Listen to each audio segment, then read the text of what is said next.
to the crops. And this insecurity is tackled, not network repaired. Because part of the problem we are facing in agriculture and food production is insecurity. X-Men and farmers conflict. These are the things that the government should look into. My friend, food shortage in Nigeria is not acceptable. We are an agrarian society. We have arable land, and we are having food shortage. And there is a government of the day giving us excuse. No, it's not acceptable. All right. So over the past week, we heard the vice president come out to say that Nigerians are free to protest. They have the right to do so. But if they must, they have to protest responsibly. And it got me thinking, what's the best way to protest your anger in a more responsive way? How do you react to the statement of the vice president? And do you think, in your own opinion, that the body language of this current administration is actually driving towards the reality, bringing about solution to the reality on ground? Sorry, you said that. Sorry, repeat that statement from the vice president, please. So the vice president, Kashim Shettima, actually said that if Nigeria must protest, it's fine. There's nothing wrong in protesting, but Nigerians must protest in a responsible way. Now it begs the question: how best can Nigeria protect responsibly when they are hungry and there seems to be no hope at all for where the next meal is going to come from? How do you react to this?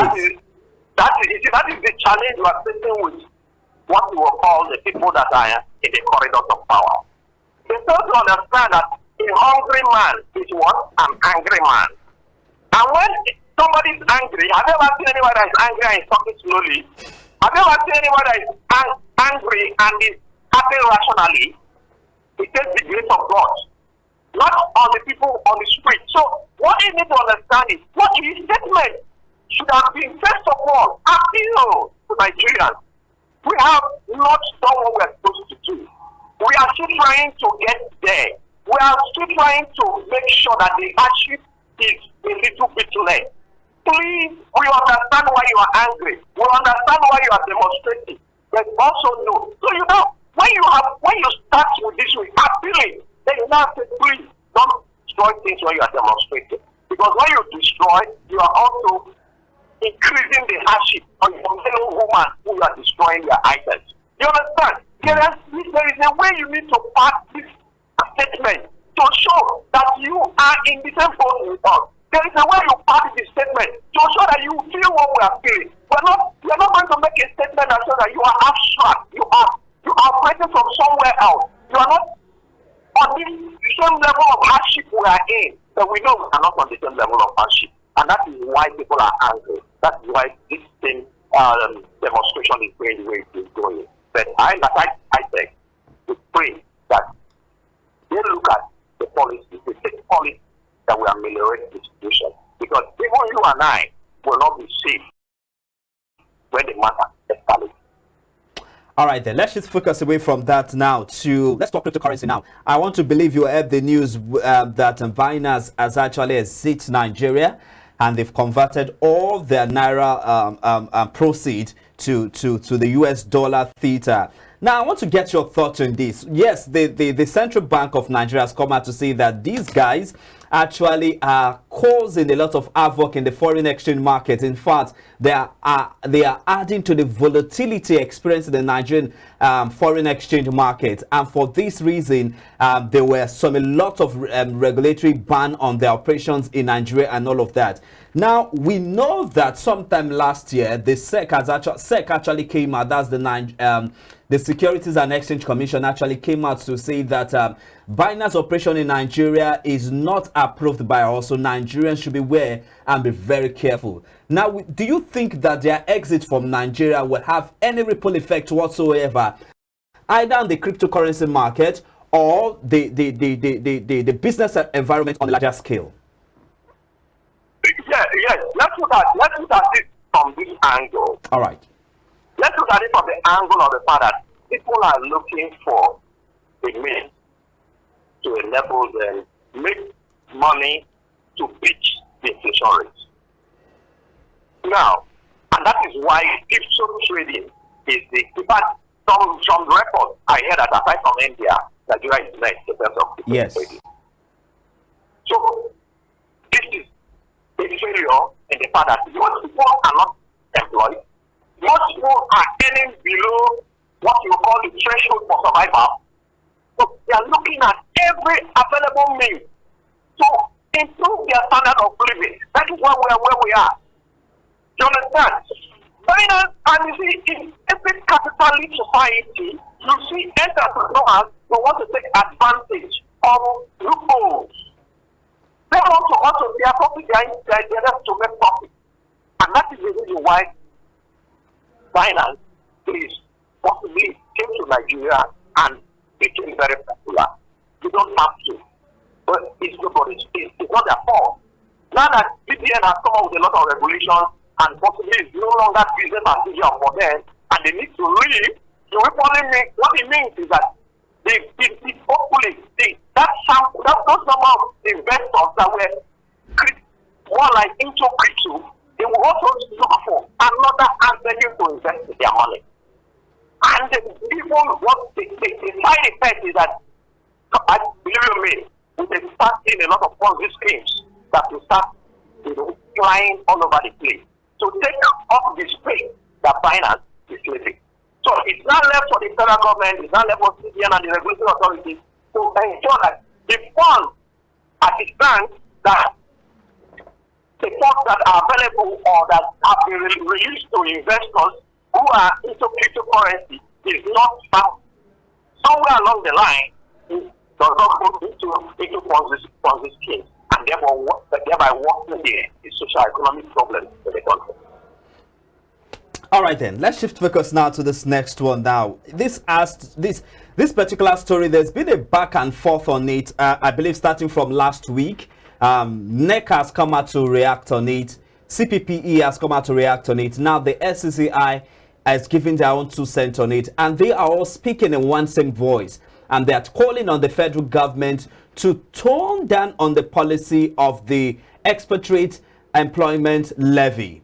They're saying the amount that the federal government, through the Ministry of Interior, is imposing on expatriates in the country, that's the $10,000 to $15,000, is too much, and this will have a ripple effect on the currently declining foreign direct investment in the country. Do you have a different opinion from what all of the stakeholders are saying, Mr. Okafor? Yes. I think so. In fact, when I saw this headline, I'm like, see, let's look at it this way.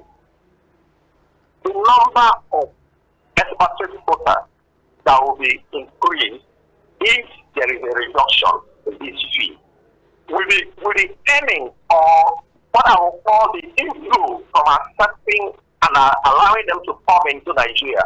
Will the inflow, will the foreign exchange inflow make any significant impact on the economy? You see, I don't have that statistic.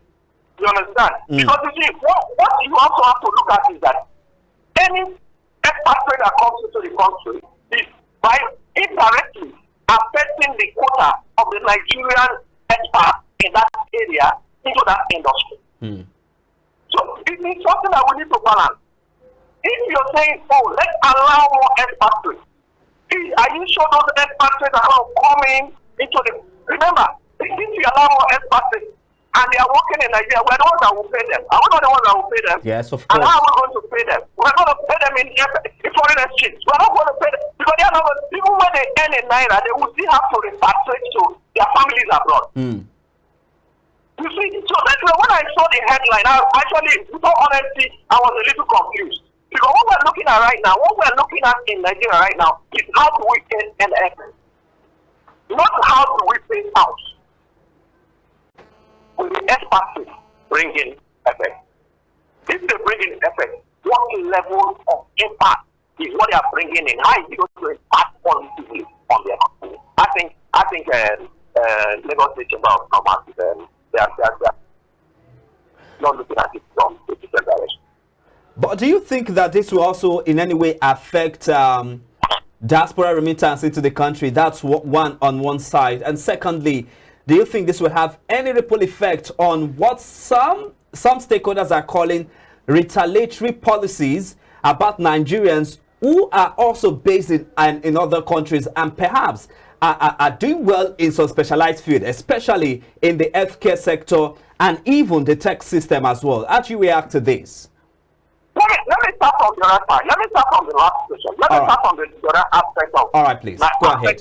Affecting Nigerians working abroad. I want to be honest with you. Our labor force that is being trained at the best we are. Our labor force has gone outside the country and even among those that don't pay the highest in the country they are going to. They are taking our bread and they are not remunerating them enough as their own citizens over there. We are in a not-wrong position.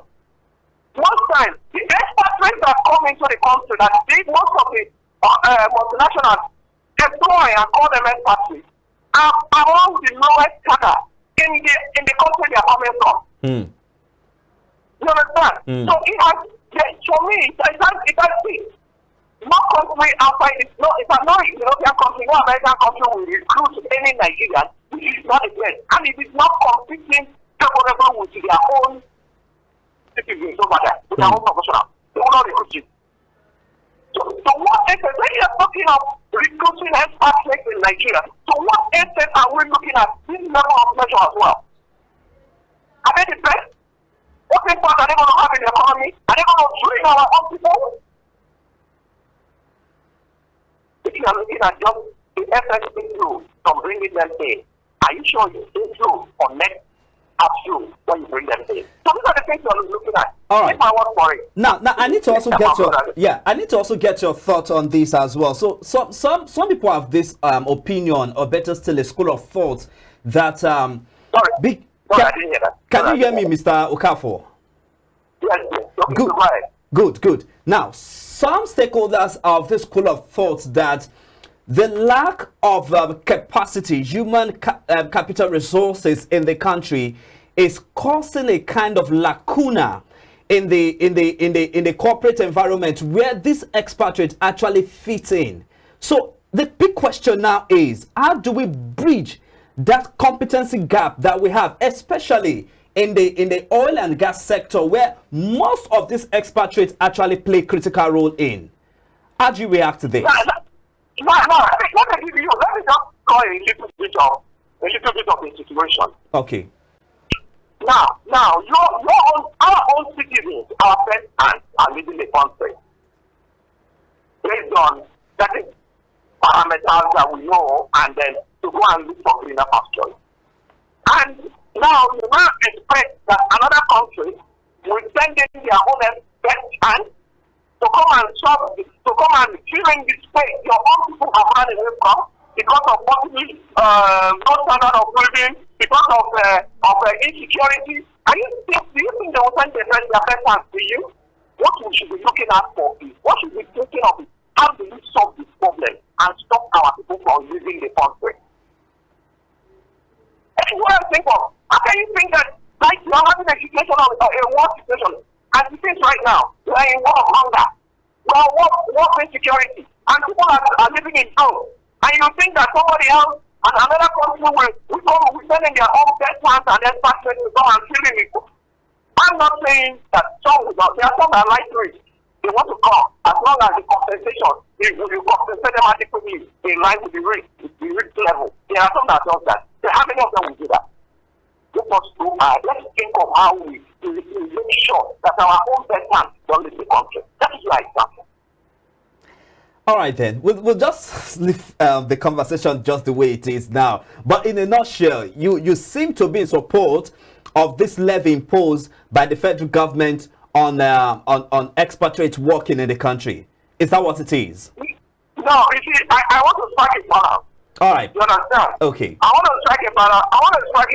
I don't want a situation where there will be what we will call a lacuna or a gap for expatriate. Let me not use the word expatriate. I don't want to have to see where there will be a gap for skilled worker in a particular position. You understand? So even if, as it stands, there is a space for such a skilled worker, and we are sure we cannot fill it with our own citizens who are possibly in that area, in that profession, and we need to bring in an expert. There should be a balance. How long is it where parties going to stay? You understand? If you want to give a concession, then let it be, that if you are saying within this period, we should be able to train our people to take over that position within a short period of time. I'm not against bringing experts, but I don't want a situation where we are fighting unemployment in Nigeria. You understand? We have one of the best brains in Black Africa, and we are talking of bringing experts when our own people are not employed. You understand? So the expert when must come should be the best that we should, just like we are spending out our best, let the best come into the country, and then we take it up from there. Mr. Kafo, still on this now, a thought just came to mind now, and I need to get your thoughts on this. Now, you will agree with me that in the building and construction space, Nigerians seems to be lacking in the area of this skilled artisan when it comes to tiling, bricklaying, and all of that. And we get these guys, this skilled artisan, all the way from Benin Republic, come into the country to fill in these spaces that Nigerians should fill. But you also agree with me again that the reason why we're having more of these guys coming to the country is because of some of the attitude to work that most of us are citizens in that field are actually exhibiting when it comes to work. Again, the mechanics are also one key aspect again where we have some kind of issues to it. So you take your car to a mechanic, it tells you your car has XYZ fault, okay? And then again, you give him your car to fix, and you still find out that a day or two or a week max, you still find out that that same fault is still there. Now, I want you to also look at it from this perspective. How do we bridge that competency gap within the human resource development space in this country, either at the corporate level and also at the vocational level? How do you react to this? Yes, but let me also tell you that the level of the expatriate that the Lagos Chamber of Commerce is fighting for, the expatriate is not on that level. You understand? Of course they are not. Of course they are not. But what I'm trying to say in essence here, just a minute, Mr. Okafor, just a minute. I know what the FCCI, the CPPE, and NECA are saying are not on this level. But you will agree with me that we seem to have some competency challenge in our human capacity development in this country. Whether at the corporate level or even at the vocational level, there seems to be a competency gap. And how do we bridge that gap is my question now. Yes, so I'll come in there. I just threw this on the lighter mode. All right, great, awesome. Yeah, the truth is that now as it stands, Lagos Chamber of Commerce, these are the things we need to educate, what seminars for these artisans. You understand? Just like you just pointed out. I remember that sometimes in professors, filing, if you say you are in Nigeria and you're into filing, nobody will give you a job. You understand?